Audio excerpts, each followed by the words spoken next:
Game of Thrones, Game of Thrones, Game of Thrones, and spoilers. This is Staying In. Have you read the books? Or have you read any of them? Yeah, I have actually. I've read about 1.5. I read one pretty quickly and then jumped into 2, and it's a slightly bigger book as well, so I haven't finished that one yet. But also they are, to start with, like many things, they are pretty much the same from TV series to book. So I felt like I was reading what I'd just seen. So I wanted to break away a bit and then come back to it.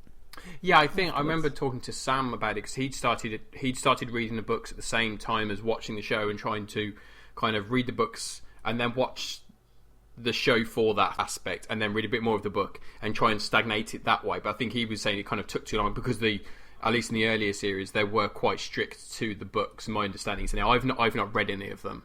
I didn't really know anything about Game of Thrones until midway through the 3rd season, where I heard of this big thing called Game of Thrones, and it was on my kind of Sky box set. So I was like, I'll watch some of that. And then me and my wife, we blitzed through the first 2.5 series in next to no time. And then we had to start waiting a week apart for an episode, which is the most annoying thing. When all you've done is binge. When someone then says to you, no, you've got to wait a week to find out what happens. You're like, no, you press next. That's what happens. That's how this works. Yeah, my dad actually is kind of into this sort of genre. And when season 1 had come out, I actually said to him, please watch it. It's right up your alley. You will really like it, I promise. And he's like, no, not sure about it. And I said, really, honestly, you will? Nah, not really sure. Anyway, my parents went to Australia, and of course on a 12-hour trip, he watched all of season 1 all the way there, and then all of season 2 on the way back. And he came back and said, Alex, is there a season 3? I said, no, it's not out yet. And he's like, no! And he was hooked from it.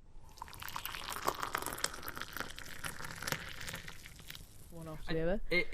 I think it might be because of the nature of the show being all the different narratives within episodes that you don't feel like you've just kind of had an hour of one story and you've had 10 minutes of 5 different stories, and so that's actually a relatively easy amount to digest. So you can go into another episode and you're not kind of basically burnt out on a certain character or a certain storyline. So I think that might be where it lends itself quite nicely to the binge watching box set culture.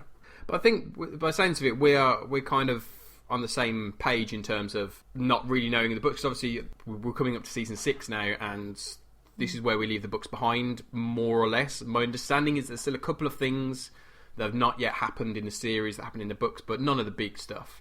So kind of we're in the same boat that we have no idea what's going on, but finally neither do the readers know what's going on either. Yeah, that's although I haven't had too much of that. I've only known a couple of people who've actually read the books, and I'll soon be one of them. But I'm kind of doing it the way around that I usually do it, which is see the filmed version first and then read it. Because otherwise, I think you get a thing in your head of what the people should look like, and quite often you'll get this kind of they didn't look like that in my head, and I don't think that actor's right for that role. And this way round, I can instead have these people in my head when I read it. I think the casting was brilliant anyway, so I don't think they did anything wrong in that department. No, I mean I'm in agreement with you. It is always different when you read a book first. So I mean, we could sit here probably and spend a couple of hours going in and out of all 5 series that have happened, but I don't think that's going to be wise. So I think if we limit it to kind of some pot shots throughout the series and maybe focus on kind of series 5. What did you enjoy series 5? How did you think about that? So I watched series 5. I was very, very ill recently, and I spent 10 hours just watching the whole thing because I couldn't move, so I just let it go and just watched it. So I was in a kind of ill mindset, but I let myself just get carried on with it away. Compared to the other series, it's got the same kind of momentum. I think it always starts off a bit slow. You have to remember what everyone's doing again and what families everyone belongs to. It follows all the series follow a very set pattern. Yeah, and all the box set, actually, the first one has a family tree, which is really handy because then you can go, right, who is whose, son or daughter, and it gets quite complicated. But I am knowing who everyone is now. I still get a bit confused between. There are a lot of characters. Yeah, and who's supposed to be good and who's supposed to... I think the idea is nobody's good, really. Everyone is in other than Sam. The game. Other than Sam. Sam is lovely, yes. He's the only good character in the who has no feature about him that is not good. Everyone else might have little nuggets here and there, largely good, but they have a few little dark sides. He is pure light side in my mind. He is pure good. Unfortunately, I have a feeling that the world will turn against him for that because it's a harsh world. That it tends to do that. I think a lot of characters who would have been good have ended up having to have a dark streak in them because that's how you play the game, and otherwise you don't live if you're too goody, which is what Tyrion's found out. Yeah. In a hard way. Well, long may Sam live. That's what I say. Hopefully, but as long as he survives, there is hope left in the world of Westeros, as far as I'm concerned. I mean, he's really sweet. I think from season 5, it's funny. I remember watching it and kind of thinking that it wasn't as good as previous series as I was watching it. However, when I look back now, I think of it as a great series, and that's possibly because I think the final. I think it was probably the final 3 episodes, which was kind of I think it's called Hardhome, which is the big battle with the White Walkers. Mm-hmm. Obviously, all the stuff that happens in episode 10, the finale, which we will get to. I think because of that, it's maybe tainted in a good way my view of the whole series. I think just that the battle with the White Walkers, for me, was the big wow moment of that whole series. I think that moment where Jon Snow is fighting the White Walkers, he's got the White Walkers scything through all these different men, and then he comes up against Jon Snow and he stops him with his sword, and it is that kind of fist pumping moment. And you don't get that many of them because usually the good characters who will give you those moments get cut down fairly quickly. You don't have many of them. But I think looking back, I think I enjoyed it in hindsight more than I did at the time. I think at the time, I think what you're saying is correct. I think that especially with season 5, it did feel like at the end of season 4, because they done the whole thing with Tywin and Tyrion being in jail and Tyrion leaving kind of King's Landing. At least the first half, maybe the first 2/3 of season 5 felt like, okay, we're moving people into new positions. So after season 5, we can kick on again. It very much felt like this is almost a transitional period to get people where they need to be. And obviously towards the end of that series, things changed. But I very much thought that at the time, that they were moving people around. Stuff like all the work with Arya, that was moving her into a position that her story could then really kick on. Because not a lot happened with Arya outside of a few character beats in season 5. What do you think in terms of how the stories progressed across that? Well, Arya's was an interesting story. I really thought she was going to end up going away and training a lot sooner than she did. She ended up wandering around quite a bit longer. It's only now that she's finally gotten to the point where she's able to, get to her sort of zenith of her story. Whereas the others, it's kind of happened much sooner than her. But I guess that's part of her story, is the point that she's supposed to be learning about being nobody, isn't she? So she's been quite in the background throughout the entire thing. I get what you mean about how there was quite a big jolt of things that happened right at the end of the previous series. But I think they have to slow it down right at the beginning of the next series, because otherwise, how do you then make it an even bigger thing? If you've if you go too big too soon, there's no big moment. I really like that fighting the White Walkers moment as well. That was fantastic. My favourite bit of that was when he sees the king, or one of the 4 Ice Lords, on the top of the ridge, and he's come down and he just raises everyone else up, and it's completely silent. Yeah, and I loved that bit. There is no words, but this is sending a message. This is really, really bad. Yeah. And they're all looking at them, and there's no, that's what's coming. And I really just want them to get to King's Landing. Because they're all, they're squabbling over this kind of carcass, which is this kind of this throne that's supposed to be the everyone wants to be the ruler of the seven kingdoms, you know, when actually everyone's their own separate little bit. It doesn't really exist, this idea. It's just an idea of being a ruler of everything. Yeah. If Tommen can do it, then everyone can. Exactly. I really just want the dead to come in and, you know, wash everything away. Okay. I think, isn't that the point of them? They're supposed to come every time, you know, because summer. They had a really long summer, didn't they? It's been years and years, so they know a really long winter is coming. I think it's supposed to be the kind of balance of life, and except it's in a sort of gruesome way with this kind of magical army. But I was a bit disappointed that we don't really hear anything from Bran in the entire series. No, I mean, so we left him back in season 4. Now, I'm still a bit confused about his storyline. So he followed the three-eyed raven who turned into a man in a tree. Yep. I think that's what happened. He's gone off to find the children, hasn't he? They're the original children of the forest or something. Am I making that up? Yeah, they're the only ones that could defeat the walkers in the end. But he doesn't really know that yet. He just knows he's been following these people off into the woods, and he has that ability to sort of see through other people's and animals' eyes, warging, whatever. Yeah, but he just sort of disappeared and haven't really caught up with him. I mean, I know he's been in the trailers for the new series, so he is back for the new series. He's as you will be for children of that age when you don't see them for over a year. They've changed quite a bit and they've grown quite a bit. Yeah.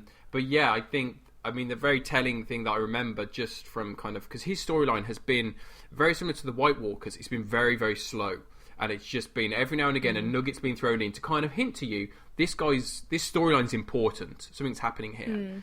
And I think the one thing I remember from kind of his season 4, the last time we saw him, was when he got to the three-eyed raven. And he said to him, will I walk again? He says, you won't walk again, but you'll fly. And obviously we know there are dragons in this world. And so my head is putting 2 and 2 together and thinking, okay, maybe Daenerys isn't the only one who can control these dragons now. Maybe you've got a guy here who is in a family that we like, who can control the dragons, which basically give whoever they want the throne eventually, if they ever make an attack on King's Landing. But that was the standout. That was the bit that kind of like, ooh, now I'm interested in this story again. Because there's a lot of, I mean, other than Hodor, who's always amazing, but I have no idea where they're going with him. That's very much a mystery. I think to everyone, I don't think there's any clues that have been put in other than, as I say, the thing about him flying implies dragons based on the fact that he can walk into animals and of course people with Hodor. Yeah, either that or he's been doing it mostly by accident at the moment, so it's probably going to be you'll be able to train this and go through any animal that you want. It could be that lots of key people end up working together at the end, which I'm sure they'll have to. Daenerys is already starting to work with Tyrion, and Varys pops up right at the end. That was quite a nice moment, actually. Where have you been? Yeah, it's like, what the hell? I don't get involved in the trivialities of battle. Yeah.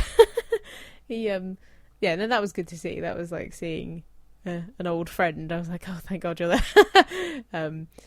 So it could be that a lot of these people get together and end up overthrowing. But I don't know who's going to be left to overthrow by the end. There's so many people have died since then. And it's funny. My mum has actually just started watching it. They watched it about a month ago. She's gone through the whole 5 series already in a month. Oh, really? Because wow. she just found it and then just got it. She got it on the box sets and just blasted away through it. Actually, not 20 minutes before I was recording this, I had a phone call from my mum. She didn't answer. I answered the phone. She didn't say hello, how are you, anything like that. I answered the phone and said hello, and she went, "I've just seen the last episode of Game of Thrones." She was devastated. She could hear in her voice that she just said, I sat there for a few minutes in silence. I didn't know what to do. It's just like, it's just crazy that it has this effect. But just going back to what you say about kind of people meeting up, I think that was a brilliant thing that we finally saw in season 5 of some characters interacting. When Tyrion met with Daenerys, you were like you were seeing something that you never thought you'd see. These characters from the other sides of the fictional map coming together. It was bizarre. I loved it that it was Tyrion because he's clearly the best character in the show, in my mind. But yeah, it's such a great experience to speak to. I think probably as you're saying, to have that relief of finally they've met. There is some kind of group who are combining to fight. So I can see a group forming that I can fully get behind, even though there is drawbacks to that group. Daenerys I think the only way, that the characters. This may not happen because it tends to be the kind of show and the books that do something different to what you'd expect, killing off main characters. But it could be that they have to realise there isn't just one banner that will rule. It has to be a conglomerate, pull from lots of different people, the strongest of all the families to do it. Because otherwise, each time one banner has tried to take it all, it's failed miserably. There's no way. No. They'll have to have, the knowledge of King's Landing from Tyrion and the way that he has some compassion. Daenerys has compassion as well, but she's got the dragons. Maybe Bran will have the Stark winterous blood, because all the others are from hot places and they don't really understand what it means to be cold. But the list of people that we like is getting thinner and thinner. Yeah, which we can't mention kind of season 5 without referring to the one moment at the end of season 5 where I think majority of obviously non-book readers had assumed that Jon Snow was going to be basically the shining light, the person everyone gets behind, or everyone's like, okay, this is the guy. He was the guy everyone was like, that's the one we follow. And then to have him killed in such a way, and obviously as soon as that happened, there were theories abound throughout the internet, as they are wont to be, of how we could. Because I look at it and I think, you know what? If you'd asked me 2 episodes before the end of the first series, I'd say there is no way you're going to kill Ned Stark. No way. Yeah. And then they did. So I sit and I think there is no way, no possible way you could kill Jon Snow, and yet they've done it before. I still think that they'll bring him back, but it would not surprise me if they don't, because they've done it before. Simple as that. The way it works is kind of they're dead, we get over it. It's not usual, like a usual show. They're not afraid of killing them off. But I'm wondering where the hell Ghost was at that point. Yeah, just away from all that. Almost every other time Jon's been in danger, Ghost has come from nowhere and at least tried to defend him. But you might have had a shot of him barking from a shed. Yeah, that confused the heck out of me. There wasn't even any, howl or anything. It was just a very, quiet moment. And it was a very, very long shot on him, though, right at the end. I was kind of expecting him to breathe again or something. Yeah, you were waiting for that little... Yeah, I suspect there's going to be something else there. Do you know what? I wasn't particularly shocked about that. I was actually quite numb by then, I guess. It didn't really shock me. It surprised me to an extent. However, I mean, with Game of Thrones, because it is such a huge thing, especially on the internet and kind of social media and all that stuff, you kind of got, because obviously in America it comes out the day before, and you'd got kind of a feeling through the internet, even without looking at spoilers, so I don't look at spoilers, but you had a feeling that something big was going to go down, that something big had gone down and something was going to happen. And I'd got a feeling that from the reaction I'd seen, there was only a very, very small select group of characters who it could affect because of the type of reaction it was getting. And that was literally down to probably Daenerys and Jon Snow, because they were the only ones that seemed that if they died, it would be a major shock. Or Tyrion, I think. I think Tyrion's a favourite. If he died, it would be a tricky one. It's a bit like a Daryl Dixon in Walking Dead. I think if as soon as he dies, a lot of people will probably drop off because you're so invested in character. I think some of the fans, in the same way with Walking Dead, they'll be like, if Tyrion dies, we riot. It's, you know what, you can't do it because or else we're gonna rip shit up. Kind of thing. I think one of my favourite bits in that, because you were talking about like great moments as well, so I'm hoping Tyrion survives. I'm really liking the fact that he's over in a place now, and he's talking to Daenerys. I love it when they smash together two characters that aren't usually talking to each other at all. I love the part where Drogo saves Daenerys. Yeah. When they're in the pit. That's fantastic. I was hoping for him to come. I was like, come on.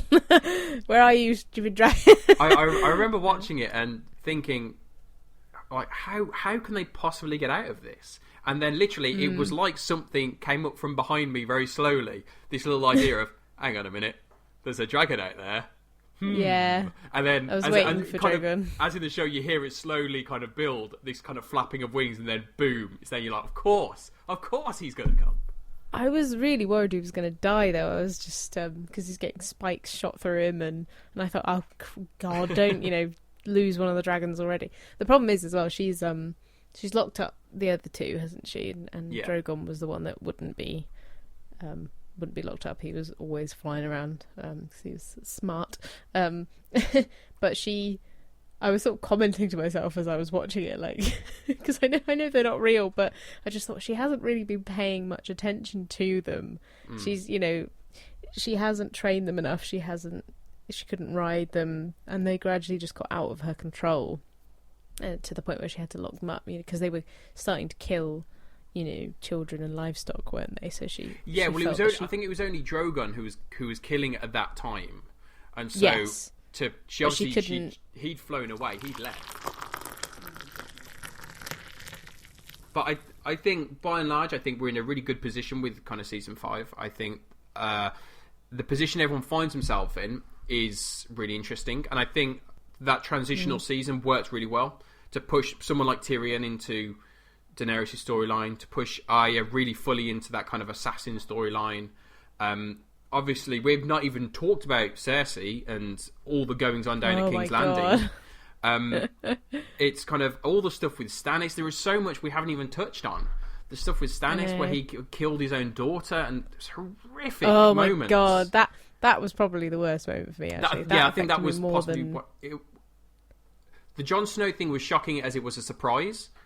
The Stannis sacrificing his daughter was shocking, just in the sense of, it was, oh my God, this character that I've known, he's always had this weakness in him of kind of craving for power. I never thought it would take him to this level of exactly. I've hated him since the beginning. He's so horrible. They even in the books they describe his castle as kind of a bit empty, but there's still people around. In the TV series, they've really made it so desolate. There's literally no one around. It's like nobody cares. I'm surprised he managed to scrape together an army at all. And that poor girl, the fact that they set it up so that he's telling that story of how he got every maester in the land possible to try and cure her, and it worked.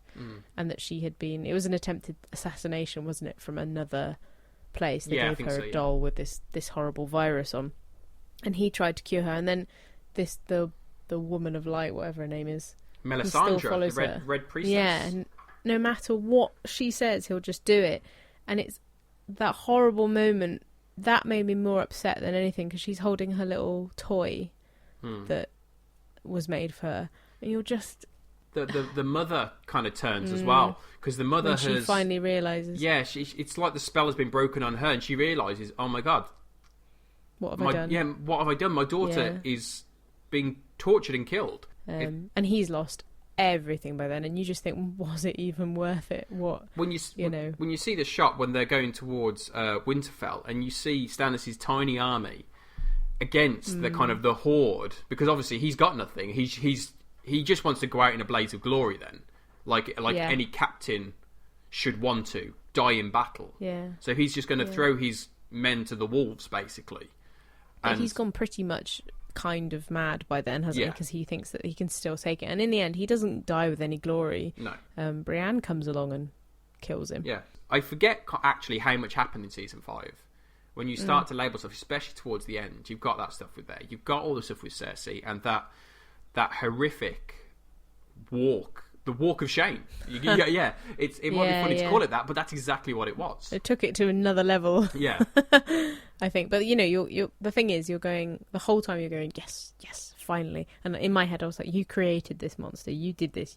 You let the, religious people get as high as they did. You did this to yourself. And then Oh, she yeah. gets through those doors and you see her face and you go, they're all going to die. Yeah. They're all going to die. It was... And actually, in that moment, you kind of, maybe not on her side, but you're a little bit like, I wonder what you're going to do next.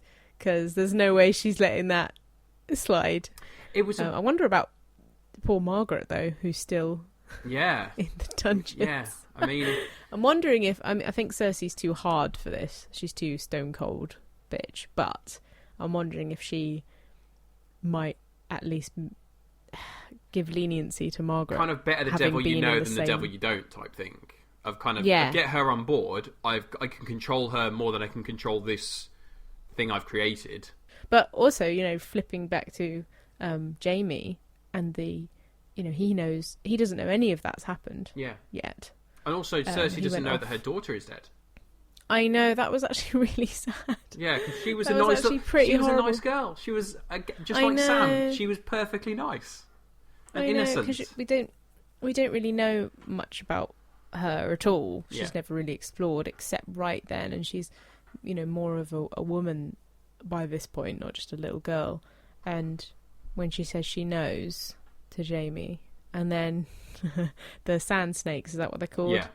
Had their revenge, and you get what it's going to do to Cersei, and you're like, oh, I see, this is going to, you know, really hurt her. But actually, the thing, you know, the cost was quite a nice innocent life, really. So again, another thing of everyone's bad. No one is perfect except Sam and Hodor. Yeah, Sam and Hodor. Everyone else is terrible people. I mean, there are so many different areas that we can't really get into, just because there's so many of them. So people, the Arya storyline, the Sansa storyline, all these kind of, let's face it, horrific things have happened to all of these characters. We've barely talked about what happened to Daenerys in season 5, other than the very ending. She went through a lot. I'd completely forgotten about the whole Sansa thing, and the idea of reek and all that sort of stuff, which is really interesting. Well, And what the hell happens to them when they jump off Winterfell? well, I'd forgotten all about that. would you? Yeah, exactly. That's what we're saying. Would you? I mean, is Sansa one of your? Is she a popular character for you, or? No, I think she was kind of hated to begin with, but she is only very, very young, and she's, you know, all, whereas Arya is all mud and playing in the fields and climbing up trees, Sansa is trying to be a lady as she is being taught. Everyone gets very annoyed with the choices she makes, but the stuff she has to endure, you know, I said Daenerys goes through a lot of hell. Sansa goes through her fair share as well. She's almost always with some crazy man. Yeah. And the fact that when she's not really a favourite of mine, but I kind of admire how she is just dealing with things right now. She's not, you know, the prissy little girl that she was. I remember, But she still, you know, makes mistakes. I mean, as I say, when my mum started watching this, last time I went up to see my parents, my mum was telling me that she'd been watching it, and at that point, she was about halfway through season 3, and at this point in the story, it's kind of approaching Joffrey and Marjorie's wedding, so Sansa's now out of the picture in terms of that she's not, she wasn't with Tyrion at that point. But my mum loved Sansa, and she was like, "Oh, I just want to know that she's going to be okay. I just want to know that she can." And I was like, I obviously couldn't say anything, but I'm like, Yeah. it's not going to get any better for her, because she has that glimmer of kind of happy. I say happiness in inverted commas, because she has that glimmer with Littlefinger, where she's not being abused physically. Yeah. She has that short time when she's not being physically abused. Well, she's with Tyrion as well, who does. Yeah. She says later he was very kind, but she's still in close proximity to. Yeah, she has the Joffrey. shadow of Joffrey hanging over, who kind of says to her, "Yes, I'm marrying this other person, which means I can just do what I want with you whenever I want," and that is constantly hanging over for her. And obviously, with Ramsay Bolton now, and with the kind of the whole Reek storyline, I mean, he is such a hateful character. Probably, I would argue, more so than Joffrey. And Joffrey is a truly hateful character. For me... Well, Joffrey's a bit of an idiot as well. He's not actually that smart. No. Whereas, you know, Ramsay has these kind of weird, psychotic thing going on, but is able to be charming as well, which Yeah. is really worrying. The moment when psychopath. he takes when he helps Theon escape from torture, only to lead him back to the torture chamber, Yeah. was just kind of like, oh my god, who is this guy? What would Yeah. That's kind of such a devious and evil thing to do, to give someone that hope just to take it away from them again. And then obviously he puts him through all the torture that he does, creating this Reek character, which I'm waiting. I mean, obviously Theon has had his issues, and I think a lot of people still don't like Theon, but I think he's paid his dues. I think Yeah, he finally does right by the family.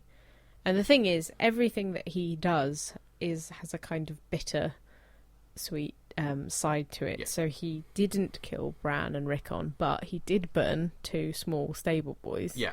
So, you know, he wasn't the one to overthrow Winterfell, but he did lead the charge and then got tricked later on. You know, all these things, he does something, and then now he becomes Reek. He becomes so... You almost think he's going to help Sansa, and then he goes and tells bloody Ramsay. Yeah. So each thing has like this, you know, crap undertone to it, and then right at the end, he pushes Thingy off the... whatever her name is. Miranda, I think her name was. Yeah, off the balcony. And you're like, oh, thank God. But the only way they have to go is off the blimmin' wall. So I have no idea what's going to happen there. I don't know. I don't think... Obviously, they kind of... I think Stannis is dead. But they killed him... Yeah. Theoretically, they killed him off screen, because you saw the swing of the sword, and I think that's him gone. I Yeah. don't think you kill Sansa, especially Sansa, more than Theon, like that. I don't think you kill them in an ambiguous way. You are very clear that they have died. Even if it's clearly showing that they're going to fall to the ground and die. You don't have to see them hit the ground, but you're not ambiguous. And that, to see them jump from a... I mean, I thought, when I first saw it, I was like, is that it? Are they dead? Because that seemed like a high wall to jump from. Yeah. I think you're right. I think they'd give it proper screen time. You give them a proper send-off. You wouldn't just quickly Yeah. jump off a They wall, also- jump off screen. They look down first. You know, they do look down and look at each other like, right, are we doing this? Yes, I guess so. Fingers But crossed. I quite like that in the way that for both of them, it was literally the best option. Possibly dying was a better option than what they've got coming for them. So that was very interesting. And maybe he'll get some sort of redemption from it. Whether he deserves it or not, I don't know. But like you said, he has been through. I think he's been through enough to deserve redemption and to deserve us to want want something good to happen for him now. Obviously, he did some horrible things, but as you say, he did horrible things on the side of... He did good things, but also bad things. Everything that he's done has been for reasons that are kind of... We've covered kind of... I mean, the hateful characters of people like Ramsay Bolton and Joffrey and stuff like that. Who's your favourite? Who are your favourites that you always look out for? Obviously, I really love Daenerys' storyline. I'm sure everyone does, and I love the whole dragons thing. I also love that they're not like completely tameable. That they are wild in the end, and that she's the only one that can just about and it's not easy for her with them. No, and that she comes from real utter shit and rises really high. But I have a soft spot for Margaret, actually. I really like Margaret and her grandmother.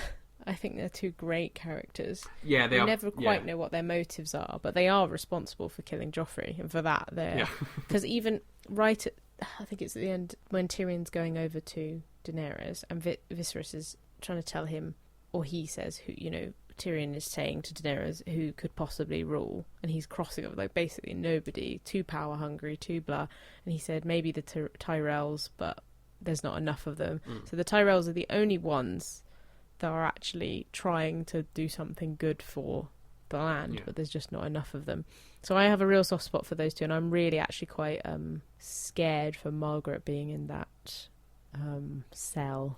It's a difficult one to try and work out, because you don't know how Cersei's going to fall. As you say, I could very much see Cersei thinking that could be an ally, because Yeah, I think now from the sort of the monster that she's created quite a few monsters. She's created Joffrey, she's created this new mountain, and she created the religious zealots. Yeah. Like, she's created them, and she is going to have to try and take down those zealots somehow. I suspect Margaret will be part of it. I mean, she has. I mean, you look at Elena as well, the kind of the grandmother. Yes. In all that kind of the trial towards the end of the series, she very much burned her bridges with the Tyrells, and so obviously getting Marjorie out of prison is a good thing, and that may help heal those wounds, but those wounds aren't going to be healed completely, and that would have cut deep, and you could see. I mean, the character of Elena is brilliant, and it's perfectly played by Diana Rigg. And when you watch some of her scenes, she has such little scenes. However, they're just fascinating to watch because she does so little in them, but she's really humorous in everything that she does. Especially, I think, in the early series where she's kind of talking to Sansa about what is Joffrey, talking about that, taking advantage of the innocent girl, of playing the kind of the loving aunt, when all she wants is just information. Grandmother. She's pumping her for information. She knows how to manipulate people, possibly one of the best in all of Westeros in terms of manipulating, getting what she wants. And Marjorie has learnt that to a T. And when you see what she does. She does manipulate, but I also get the feeling she has their best interests at heart as well. Like, that there was a kind of protecting vibe of Sansa as well. Oh, yeah. Not just, that I think that's what makes her a good character. Yes, that she's always got some goal she's trying to do, but at the end of the day, she knows in her head right then. You don't know at that point, but she knows she's going to try and kill Joffrey somehow. And they're under no, shroud of that Joffrey isn't a monster. Yeah.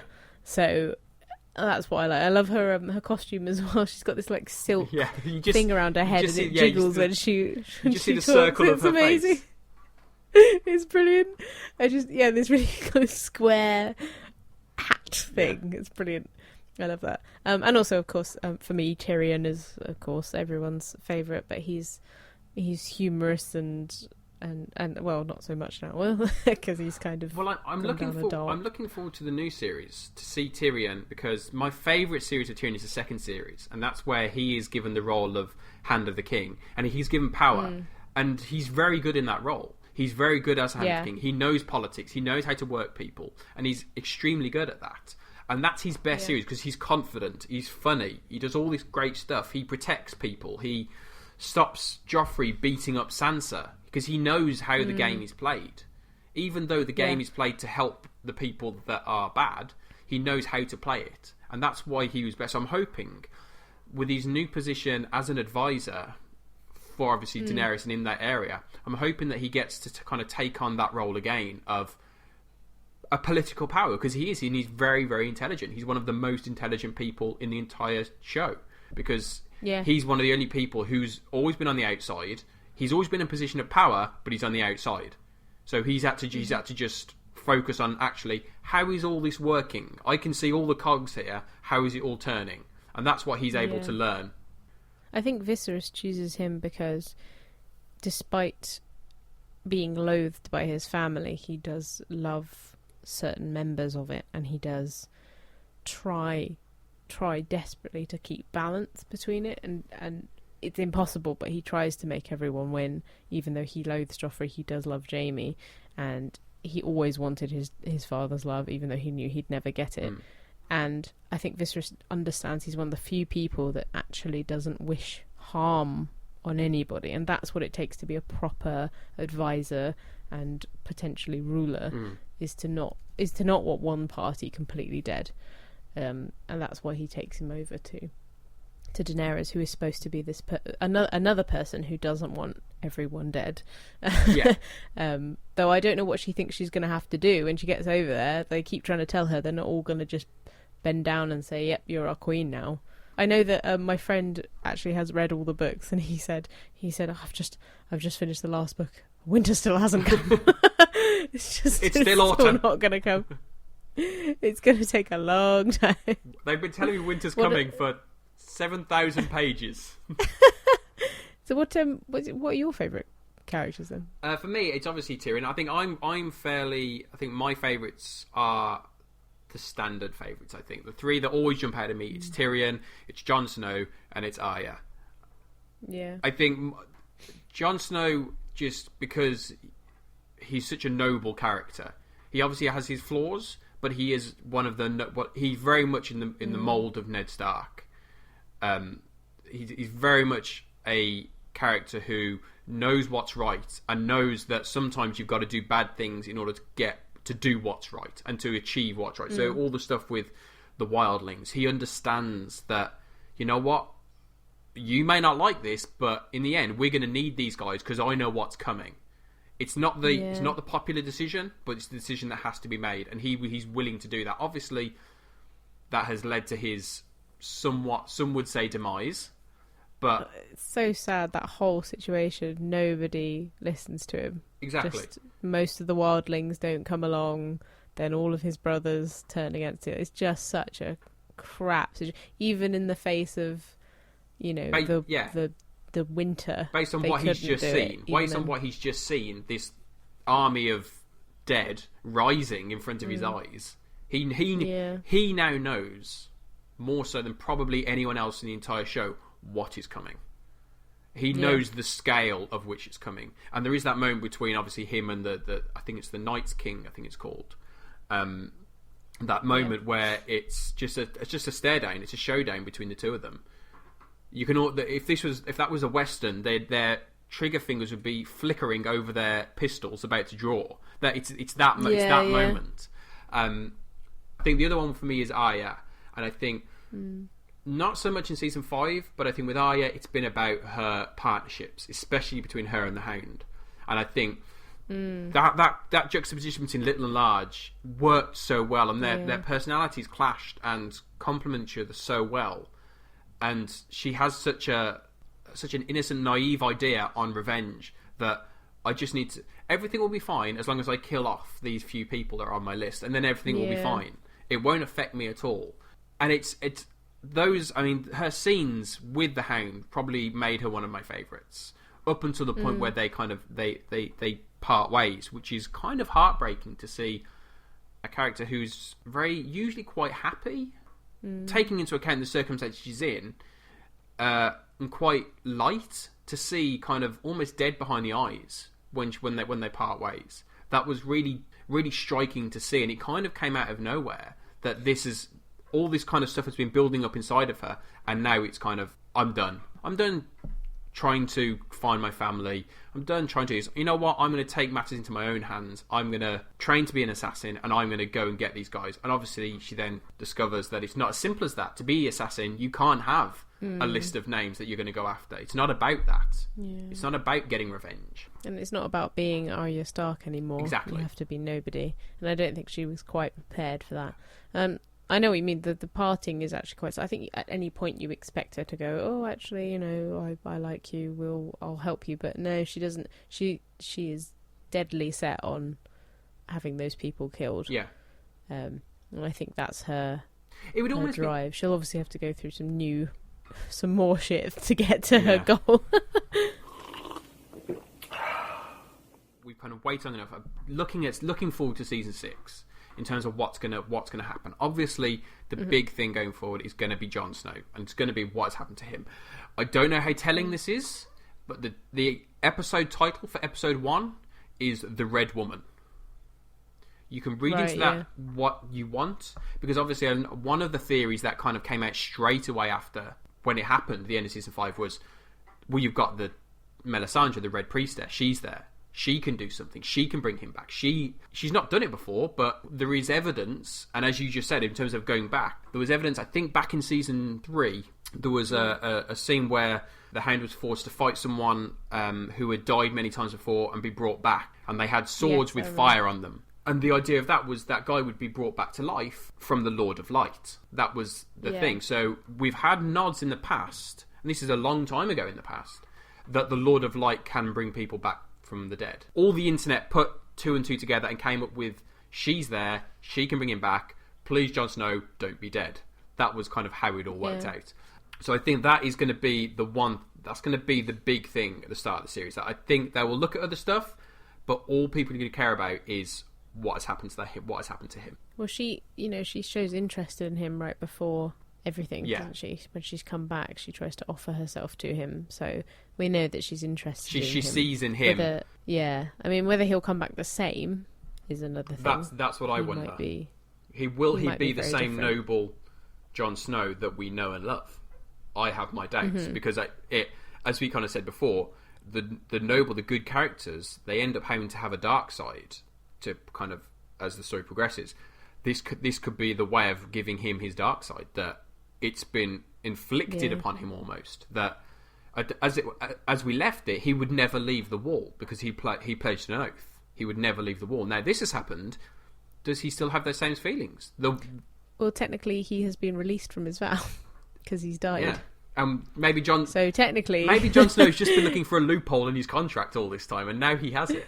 Well, it could be that once she does it, he's bound to her by some way, and that he'll have to follow rules like Stannis did, because everything has a price. That's what they keep setting up with this magic, like with poor Daenerys with trying to save Drogo. That's a horrible moment. Of course, the woman does it completely deliberately, but that is the idea of magic has a price. You can't just it's magic hasn't.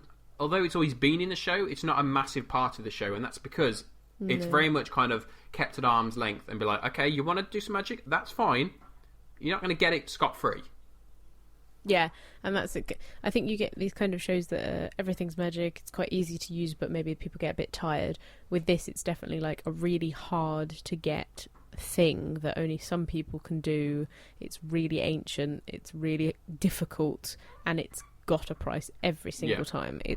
There's a nothing bad comes thing. for free. But what I also like is that with this whole mountain thing, this is the kind of science replacing magic coming in. The idea of the kind of Frankenstein's monster, the bringing something back with apocalypse and chemicals and that sort of thing.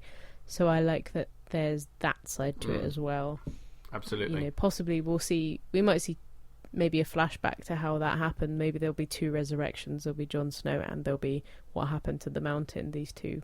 Well, they nodded to it throughout kind of season 5, didn't they? Every now and again, you'd see a scene in kind of his laboratory with kind of your Frankenstein underneath the background, and I sheet. knew he was going to twitch. He would twitch, and then the doctor would go, "No, calm down, it's all fine. Settle down. No, Frankie, I knew he was going to fucking move." And there were some of those a part of it was funny, but the other part was, what's going on there? Because it's something you'd never seen. Oh god, you'd never seen this idea of experimenting on that. Science has played no part in this until that character, really. It's all been about magical stuff or potions and stuff like that. But the idea of like him being in a lab, basically with a lab coat and a little stethoscope around it was really quite odd, I think, and that was what was interesting about that. So when it came back right at the end, you're like, ooh, this is new. Yeah, I suspect it'll play a much bigger part because he's Cersei, she's surrounded by old perverts, isn't she, really, who don't believe they think she's just a stupid woman. And he's the one person who's a little bit younger, not really interested in any of that. He is interested in this weird new magic, and she wants to use it for her own ends. And she doesn't fully understand it. That's going to be cool. She doesn't understand it. Yeah. There'll be a weird price with that. It's the exact same thing as with the religious cult. The religious zealots, she didn't really understand it, and she brought it in, and then it got out of hand. And it could be a very similar thing here. Yeah. If the mountain gets out of hand, who knows what's been created here? Yeah. And I think it'll be really interesting to see. I think King's Landing will be an interesting place in season 6 because you've got just the backlash of everything going down, and you don't know.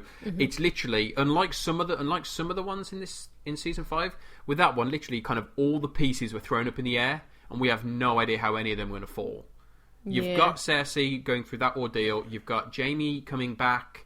You have news of him coming back with his daughter's death.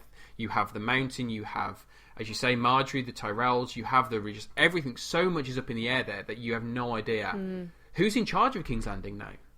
I think we kind of touched on it a little earlier on, where Daenerys will find herself in season 6. Now, my understanding is that she was left off and she was surrounded as season 5 finished. She was dropped off by the dragon. Well, he crashed because he was injured. So she was just left on a hillside. And my understanding is that the horsemen that surrounded her were the Dothraki, which was obviously Khal Drogo's tribe. I'm not quite sure what kind of terms she left on. Because obviously, when Khal Drogo died, she didn't stay as a Khaleesi at that point. She didn't say the head of a Dothraki. It was Khal Drogo, and she was his plaything, basically, to everyone else. As soon as he died, someone would have stepped up to be the new leader. Hopefully they've kind of grown a little bit, because they were very primal. And you said you didn't know what kind of terms they left on, and I think it was pretty blooming bad terms, actually. They don't really... Well, the ones that didn't follow her anyway do not consider her. Yeah, I don't think they're going to welcome her with open arms, I don't think. They live their own society as well, don't they? Yeah. They don't really care about anything. So they won't even care that she's queen of the other city that is around. So that'll be quite interesting, I guess. At least she can talk to them, and she's got a dragon, just over the ridge. Yeah. Whether Drogon will listen at that point, I don't know. Yeah. But I'd really like to see her getting much better control of the dragons and actually spending flipping time with them. How much they'll do that because of CGI budget, I do not know. I think the fact that she rode on the back of Drogon in the end of the 5th series, I think that is the most volatile one as well. that is a almost like her taking her place as a Targaryen, riding on the back of a dragon. That was a major thing. That was a major step, because obviously until this point they've barely been in her control. When they were young, obviously they were, but as they've got older, they've not really been in her control. They've snapped at her. They've not obviously attacked her, but this is that was the first time that like a dragon kind of said, "Look, come here. I'll hop on. I'll take you away. I'm here with you," as opposed to scrappy teenager snapping at his mum. Which is what it very much felt like there was a maturity there within the dragons that enabled her to take her place as we all get older, we become friends with our parents much more than when we were younger. But the other two though aren't. They're incredibly volatile towards her. Well, that's because she locked them up. They blew fire above her. Well, exactly. I mean, those two are going to be the problem, aren't they? But I think Drogon's the alpha, so he'll probably come along and snap at them. She'll send him in first. He'll have a word. Tyrion will make some quips. I'll go in first. I just need to talk to my brothers, who I haven't seen for quite some time. I'll tell you what. I'll give you a shout when it's all right to come in. Just leave it. We may be a while, but leave it with me. Okay, so obviously one of the biggest things with Game of Thrones is the death count. So, who do you think is not going to make it to the end of this series? Because every series we lose people. We usually lose at least one big person each series, at least one, and then a sea of small people. So, what one of our kind of mainstay characters do you think we're going to lose this year? That's an interesting question. Quite hard, because it could literally be anyone. I mean, Arya could die any second, because they do that with the top main characters. I think anyone. It could be anyone. I suppose Theon could die in one final, redemption moment. I can see that. Or we still haven't. I mean, Rickon's a really annoying character, actually, in the books, more so than the TV series, because he's just so young. He doesn't get what's going on, but he'll be a bit older this time. I wonder if we'll see him this series, because we've not seen him for a long time because he obviously split up with Bran, went off with Osha, I think her name is. So she's off looking after him. So I wonder if we'll see him anytime soon. Yeah, I know who will die is a guy who fell in love with Daenerys, but was actually he's the guy that's Jorah. Jorah Mormont. He's got the stone skin thing. I think he's gonna. I don't think he's long for this world. Not because of that. I think obviously because of that, but I think this series, I can see him going out in a blaze of glory to protect Daenerys. Yeah, I think he will. Finally, will do it. If it was any other show, he's already tried to get back, hasn't he? Yeah, if it was any other show, he would die as she's professing her love for him.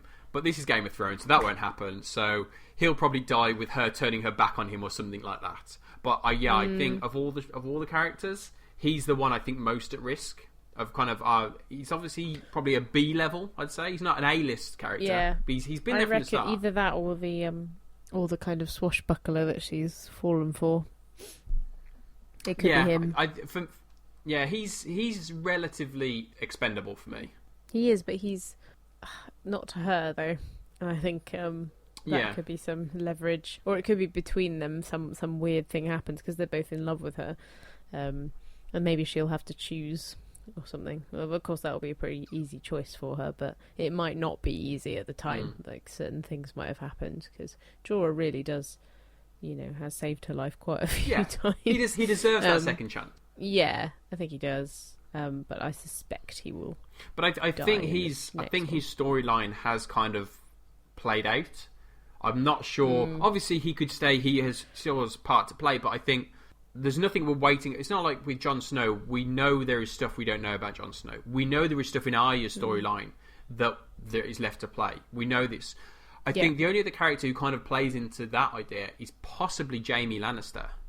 I'm not sure how much story he has left outside of just playing a part in another story, because we know everything about all the secrets of him. He's had his redemptive arc. He's been the horrible character. He's now the good character. When my mum was watching it midway through season 3, she hated Jaime Lannister. She hated him. And this was just at the point where he gets his hand cut off. And I'm watching it, having watched all of it, thinking, you know what? He's actually a really nice guy. But I quite like him in that bit as well. Actually, in that season, you see a bit more of him because he's with Brienne. That's where his redemption begins. When his hand gets cut off. Yeah. That's from that moment. That's where his redemption begins, because suddenly he's not the Kingslayer anymore. He's not that person. Yeah. So he has to beat someone else, and he has to realise that there are other people. And obviously, the Brienne combination kind of works for that. I was a bit miffed when they kind of made that into a she was in love with him thing, because I thought she was a better character than that. No, but I suppose she's never really had anyone treat her like that at all. Like she, has been made fun of. Yeah, as a female warrior. Life, and I guess I kind of get it. She falls for him, and they're joking around, and you see a little bit more of his humanity, and also when the guys are literally about to rape her, you suddenly get the idea that she's never done this before. She's never been intimate. Yeah. I don't think she's ever loved anyone. She's the thing she's terrified of. Yeah, she could face 1,000 people and she'd be fine, but that one thing, that idea of being raped, scared her more than anything.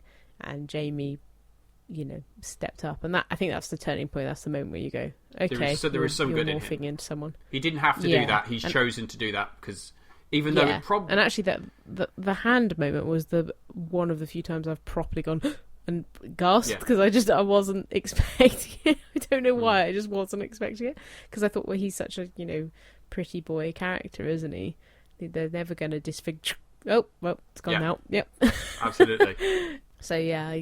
But again, lots of people morph. I quite like that. And he lets Tyrion go as well. He's responsible for letting him that's always... that. I mean, he's... Even when he was a horrible character at the start, he always had that fact that he was a brother.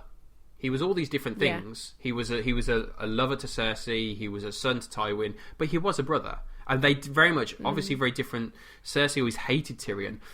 Jaime never hated Tyrion. They were always brothers, and so they had that connection right from episode 1. They had that thing of where Tyrion was in. I think he was in a stable with some women or something like that, and Jaime comes in and sorts him out and says, just fix up, come on, we've got all this job to do. Blah, blah. Yeah. He's there, he looks after him, and he always cares about him, and he knows his brother isn't the person that Cersei says he is, and all that stuff.